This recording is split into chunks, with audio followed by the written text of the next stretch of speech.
Manchester United ruining the careers of almost everyone they sign isn't anything new. Sancho, Van de Beek, Schneiderlin, De Ligt, Pogba, Sanchez, I could go on.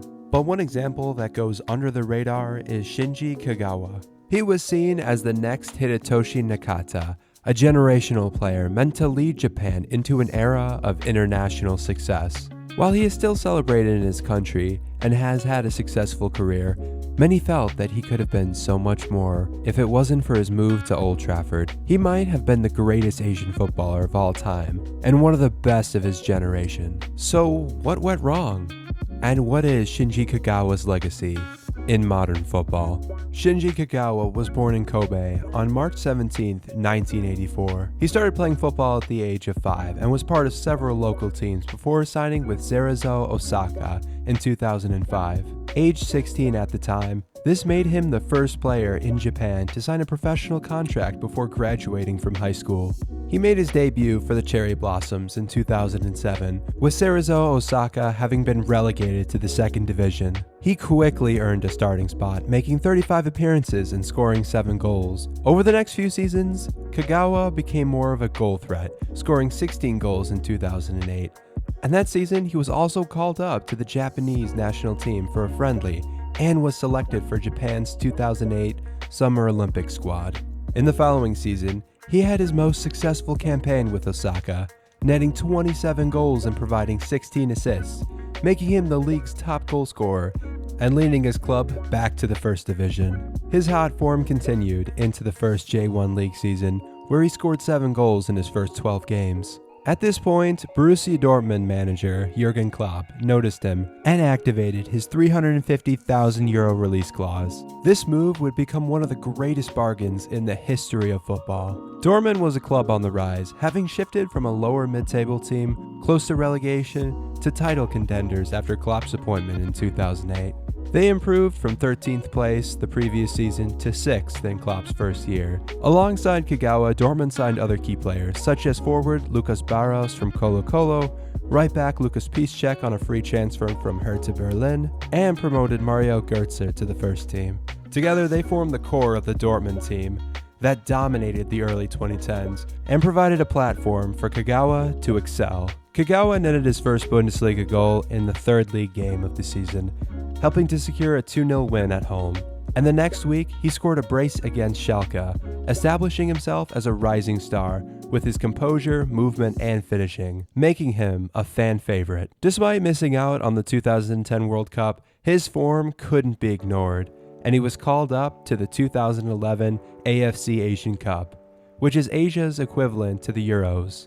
Japan topped their group containing Jordan, Syria, and Saudi Arabia. In the quarterfinals, Japan faced Qatar. With Qatar getting the first goal of the match, Kagawa stepped up to score the equalizing header. But all of that was undone as Qatar scored from a free kick later after winning a foul outside the box. But Kagawa responded with a left-footed shot in the 83rd minute to level the game.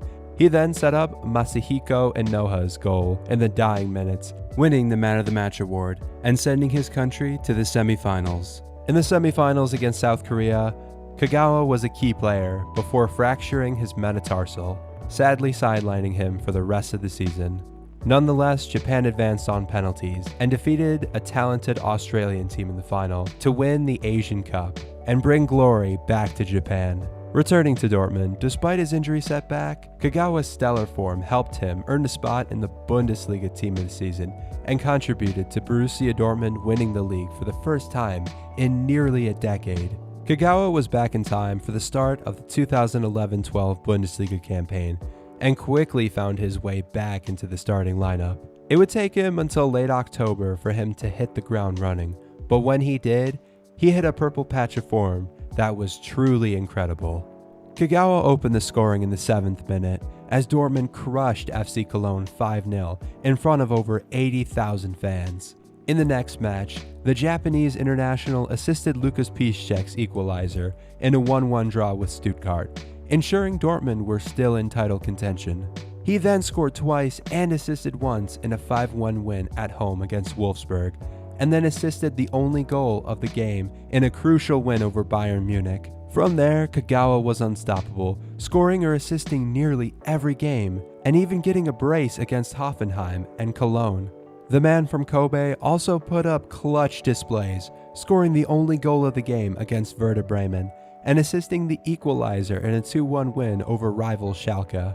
But probably his most iconic moment was a game against Borussia Mönchengladbach, where Kagawa scored the second goal of the game, sealing the title for Dortmund, with Jurgen Klopp running to the end of the pitch, lifting Kagawa up. Dortmund would win the title on 83 points, 8 points ahead of Bayern, with Kagawa making the Bundesliga team of the season again for the second time in a row.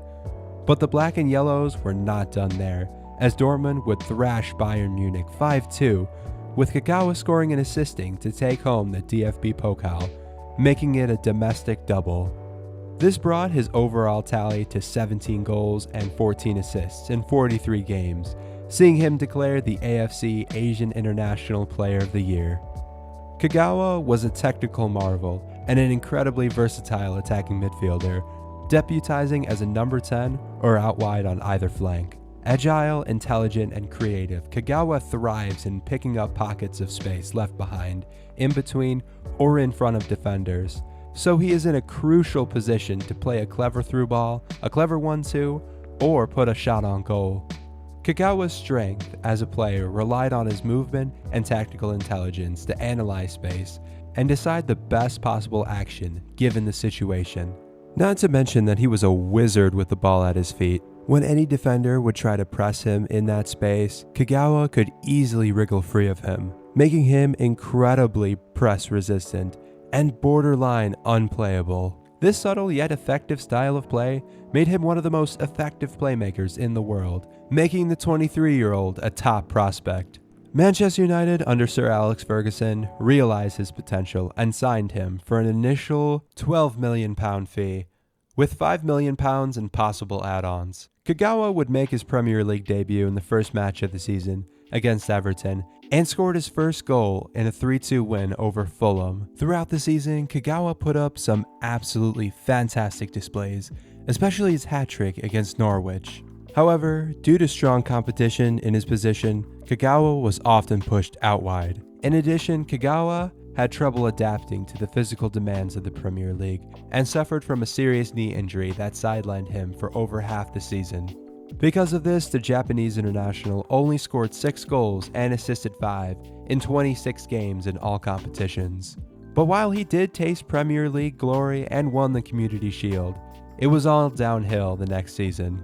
With the retirement of Ferguson and the appointment of David Moyes, there was a lot of expectations placed upon Moyes, and fans expected him to spend big in the transfer window. However, the Scottish manager only signed one player the entire window when Manchester United needed crucial reinforcements in several key positions. Additionally, his shift in tactics destroyed the team's cohesion, defensive stability, and output. And the result?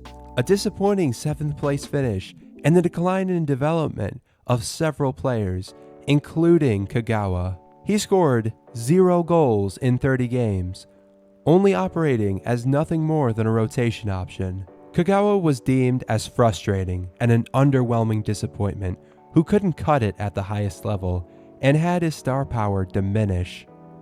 But out of nowhere, Klopp gave him a lifeline, signing him back for an undisclosed fee. On his return debut, Kagawa scored a goal and set up another to help Dortmund win 3-1 against FC Freiburg. While far less prolific than the previous Bundesliga campaign, Kagawa put up some solid performances and still put up 16 goal contributions in all competitions. Unfortunately, Kagawa's impact wasn't enough, as Dortmund crashed out all the way to 7th place.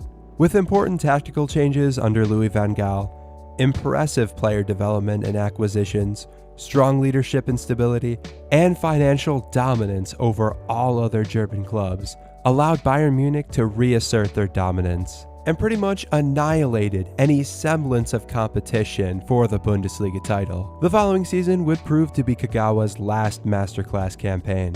With Klopp leaving for Liverpool, BVB would appoint Thomas Tuchel as manager. The stubborn German tactician put his full trust in Kagawa, starting him almost every game. In a fantastic winning streak at the start of the season, The Japanese international put up 5 goal contributions in as many games. Kagawa would go on another purple patch of form. From late October to mid-December, he would provide 6 goal contributions in 6 games, including a hat-trick of assists in a 5-1 win over Augsburg. By match day 26, Dortmund looked to have a slim chance at obtaining the Bundesliga title, only 5 points behind Bayern. Kagawa would step up once again, putting up 6 goal contributions within the remaining 9 games. But sadly, as the Bavarians nearly won every single game, and with Dortmund going winless in their last 2 games of the season, the Star of the South were once again crowned Bundesliga champions with a massive 10-point cushion. Still though, for his efforts, Kagawa was inducted in the Bundesliga Team of the Season. In the following seasons, Kagawa's impact and star power faded. While he had some highlights, such as becoming the top Japanese goal scorer in the Bundesliga, scoring the Bundesliga's 20,000th away goal, and winning another DFB Pokal, the Japanese playmaker was never the same player again. In the first half of the 2018-19 season, a combination of injuries and coach Lucien Favre's preference to play Marco Reus as a central attacking midfielder meant Kagawa played just 4 times for Dortmund that season. This led Kagawa joining Turkish club Beşiktaş on loan for the remainder of the season. The Black and Yellows terminating Kagawa's contract in 2020, ending a 5-year stay at the Westfalenstadion. Stints with Real Zaragoza, PAOK, and Sint-Truidens followed, before Kagawa rejoined his boyhood club, Cerezo Osaka. The tale of Shinji Kagawa, like so many other players I do videos on, is a massive what if. Kagawa brought international glory to the Samurai Blues, is the highest scoring Japanese player in all UEFA competitions, and was in the IFFHS Asian Men's Team of All Time in 2021. He won back-to-back-to-back league titles in 2 different countries, was a 3-time Bundesliga Team of the Year inclusion, and is still considered a legend to Dortmund and Japanese football fans. But had it not been for a frustrating stint at Manchester United and a sudden drop-off in form in his return at Dortmund, I believe Kagawa had the talent to become the greatest Asian footballer outright and could have achieved so much more in the game. The sad truth was that Fergie retiring severely damaged the legacies and careers of several players, with the likes of Tom Cleverley and Phil Jones coming to mind. I think that had Ferguson stuck around and eased him into his natural position, and with Kagawa adapting to the Premier League and putting up anything like he displayed at Dortmund, the sky really could have been the limit. But the disastrous appointment of David Moyes and horrible boardroom decisions sent the club on a downward spiral that looks to have permanently doomed the club for decades to come, and has left a sentiment that Kagawa never truly hit his full potential.